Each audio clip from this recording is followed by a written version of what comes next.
Bonjour à tous et bienvenue dans une nouvelle vidéo. Aujourd'hui, on va parler de l'oral, que ce soit pour les personnes qui passent l'oral cette année, dans quelques semaines, ou pour celles qui veulent se renseigner pour l'année prochaine.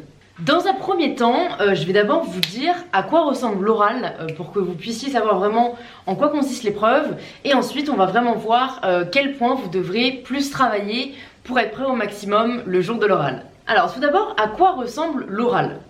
Donc l'oral, là on va parler pour la procédure classique. On a fait des vidéos pour les procédures spécifiques qui sont dans les notes, dans la barre de description de cette vidéo. Mais donc pour la procédure classique, c'est un oral qui dure environ 20 minutes.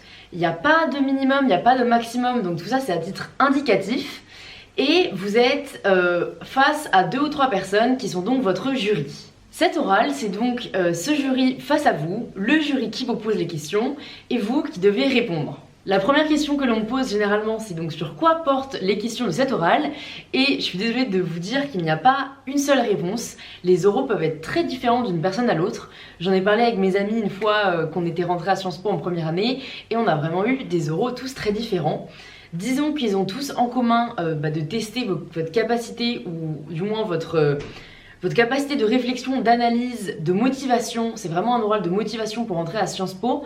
Mais en fait, ce qu'ils veulent vraiment tester, c'est voir si vous avez, entre guillemets, le profil pour entrer à Sciences Po. On a fait un article sur le sujet. Il n'y a pas un seul profil Sciences Po, mais en tout cas, ce qui est recherché, c'est des personnes ouvertes d'esprit, vraiment curieuses et qui sont prêtes à apprendre, qui ont soif d'apprendre. Et comment prouver, entre guillemets, que vous avez le profil pour entrer à Sciences Po ? C'est déjà pour moi travailler le fond de l'oral, et ça il y a 2 aspects principaux. Il y a l'aspect sur votre dossier et il y a l'aspect sur l'actualité. D'abord, mon premier conseil, c'est vraiment d'être infaillible par rapport à votre dossier et notamment par rapport à votre lettre de motivation. Parce qu'en fait, c'est là-dessus que vont principalement se baser le jury pour vous questionner, pour voir si votre profil est cohérent, pour voir si le projet que vous avez avancé correspond vraiment à celui que vous nourrissez. D'où l'importance, et ça on l'a déjà dit, de ne pas enjoliver ou de mentir à votre propos dans votre dossier. C'est vraiment très important parce que là, on va pas venir vous louper. Pour vous donner un exemple personnel, dans ma lettre de motivation, j'avais parlé un moment des Berbères et d'une expérience, un voyage en Égypte. Et ça n'a pas loupé, on m'a posé des questions sur la culture berbère, sur la situation géopolitique en Égypte.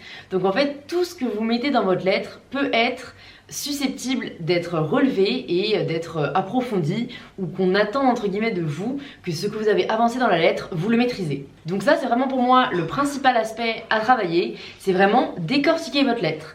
Imaginez toutes les questions que l'on peut vous poser par rapport à ce que vous avez avancé dans la lettre. Demandez à des personnes proches de vous d'analyser votre lettre et d'être le plus extravagant possible avec les questions qu'on pourrait vous poser, ou en tout cas le plus pointilleux possible. Comme ça, vous êtes sûr que vous êtes d'acier, vous êtes prêt à vraiment répondre ou prêt à affronter toutes les questions. Ensuite, concernant l'actualité, c'est vrai que certains jurys, certains examinateurs aiment tester vos connaissances sur l'actualité parce que il est vrai qu'à Sciences Po, on attend vraiment ce goût pour la géopolitique, ce goût pour les relations internationales, cet intérêt, cette curiosité pour ce qui se passe dans le monde. Donc soyez à jour sur l'actualité assez fraîche, assez récente. Sur l'actualité, je dirais de base, ou du moins celle qu'on attend vraiment de vous, c'est-à-dire sur les institutions internationales, celle sur l'Union européenne, celle sur les partis politiques français, en tout cas vraiment d'avoir cette espèce de culture générale dont on parle souvent d'ailleurs sur le compte Instagram de Sciences Power. Si jamais vous ne le suivez pas, je vous le reconseille chaudement. Et un point aussi important concernant l'actualité, c'est pareil, si jamais vous avez avancé certains points dans votre lettre, ou que vous avez peut-être une double nationalité, ou que vous avez parlé d'un intérêt pour un secteur en particulier ou pour une région du monde, on va aussi venir vous chercher sur l'actualité par rapport à ça. Donc par exemple, si jamais vous avez manifesté votre intérêt pour les États-Unis dans votre lettre, on va être plus susceptible de vous questionner par rapport à l'actualité aux États-Unis, par rapport à la politique de Trump, par rapport à leur histoire. Et de même, si peut-être vous avez témoigné de votre intérêt pour l'Europe, alors là, on va sûrement vous parler des élections européennes, on va sûrement vous parler des dysfonctionnements potentiels de l'Union européenne. Donc, encore une fois, soyez vraiment à jour par rapport à votre lettre, tout en le reliant vraiment à l'actualité et à la géopolitique. Ça, c'était vraiment principalement pour le fond. Maintenant, pour la forme, il y a aussi beaucoup de conseils que j'aurais à vous donner, donc c'est ce que je vais couvrir tout de suite.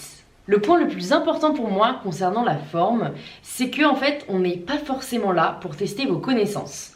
Je sais que ça peut paraître contre-intuitif, on a un peu l'impression quand on passe l'oral de Sciences Po qu'on va devoir savoir le plus de choses possible. Franchement, c'est pas vrai. Si vous êtes admissible, c'est que vous avez déjà fait vos preuves sur vos connaissances et sur vos capacités intellectuelles. Donc là, ce qu'on vient vraiment tester, c'est vous, votre personne, et notamment votre capacité à réagir face à l'inconnu, face au doute ou face même à l'ignorance.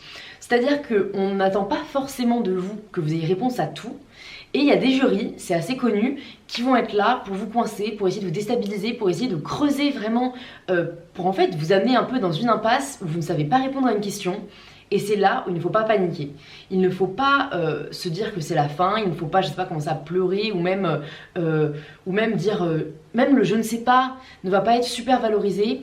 On va pas vous en vouloir de pas savoir, mais on peut vous en vouloir de pas montrer que vous avez la capacité de rebondir, la capacité à peut-être faire des ponts avec ce que vous savez, ce qui est en lien avec le sujet, même si c'est pas la réponse à la question. Et donc ça m'est aussi arrivé. On m'a posé des questions sur la corruption en Angola. Je n'avais pas la réponse. Elles m'ont plusieurs fois essayé de m'amener vers la voie. J'ai essayé de trouver des réponses. Donc on va aussi souligner et on va aussi valoriser l'effort à essayer de trouver. Mais à un moment, quand je voyais que je ne savais pas où elle voulait m'amener, j'ai dit que non, je ne savais pas forcément ça, mais que ça me faisait penser à ça. Et j'ai parlé, je ne sais même plus de quoi, mais d'une autre situation en Afrique. Et je pense que ça a été salué, enfin en tout cas je crois que c'est ce qui était après dans le compte rendu de l'oral. Donc c'est vraiment pour moi ça le point le plus important. N'y allez pas en vous disant il va falloir que je leur montre que je sais tout.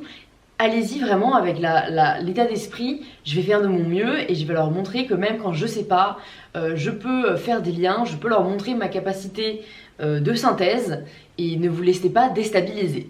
Ensuite, je dirais aussi un point important sur la forme, ça paraît assez bateau, mais je vais le dire parce qu'on n'y pense pas forcément, mais c'est de faire attention à ne pas parler trop vite, faire attention à ne pas couper la parole, faire attention à reprendre son souffle, faire attention à ne parler, donc oui, ni trop lentement, ni trop vite, à bien articuler. Ça, c'est pour moi vraiment, on va dire, la base.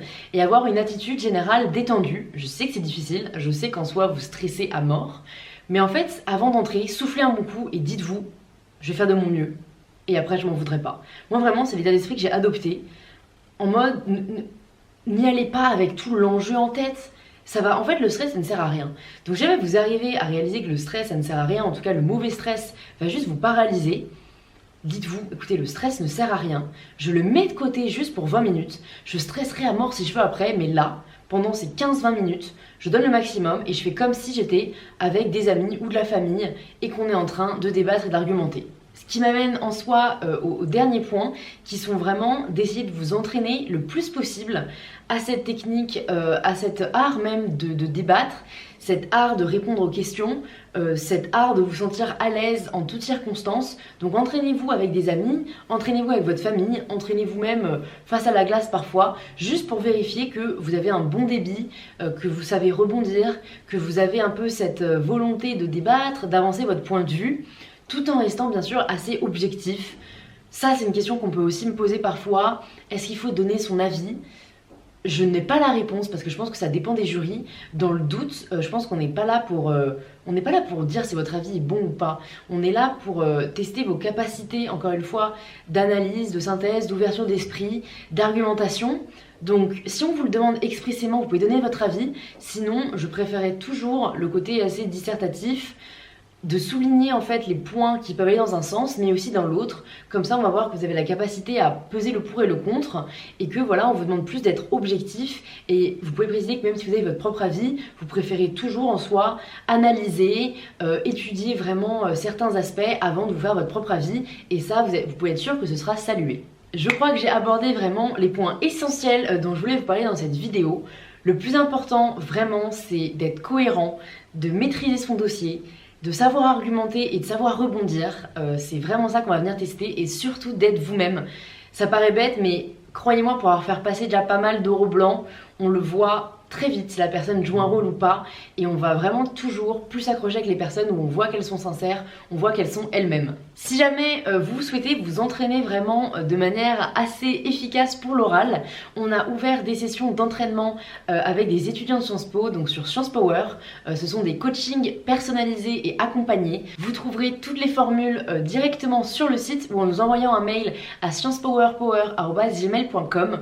Les places sont limitées parce qu'on a vraiment sélectionné des mentors qui sont vraiment déterminés à vous aider à réussir cette orale.